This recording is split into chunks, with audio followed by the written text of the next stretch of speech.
you're drawn to interior design and you're only recently starting to realize that you might be drawn to the core principles of interior design, excuse me, but not necessarily interior design proper. Or maybe you are.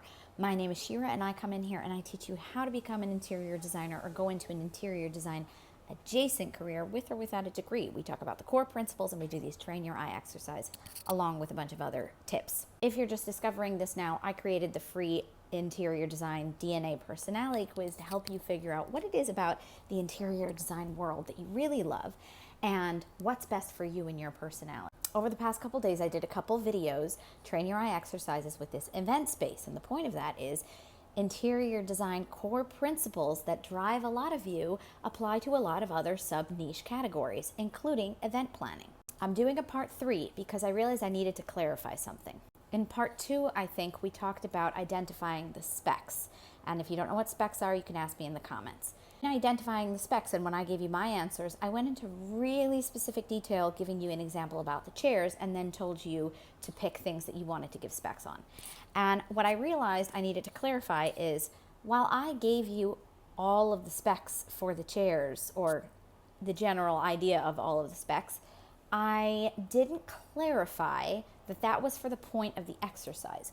I'll explain what I mean.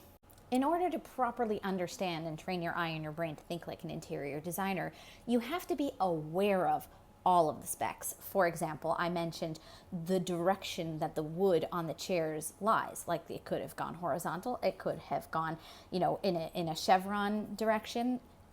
Lots of ways to design wood in chairs or furniture. However, for the sake of speccing something for an interior design or an event planning project, you don't need to spec such specific details unless you're making custom furniture. But I'm having you pay attention to these details, to these specs in our exercises so you understand the concept, your eye is trained to the detail, and you're able to identify it whenever you need to.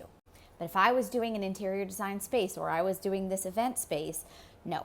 I would not be needing to know exactly what the exact specs of the stain or the paint are on the chairs. I would need to know the general colors to make sure that it goes with our scheme, and I would not need to know the direction of the wood, or I would not necessarily need to know the width of the legs.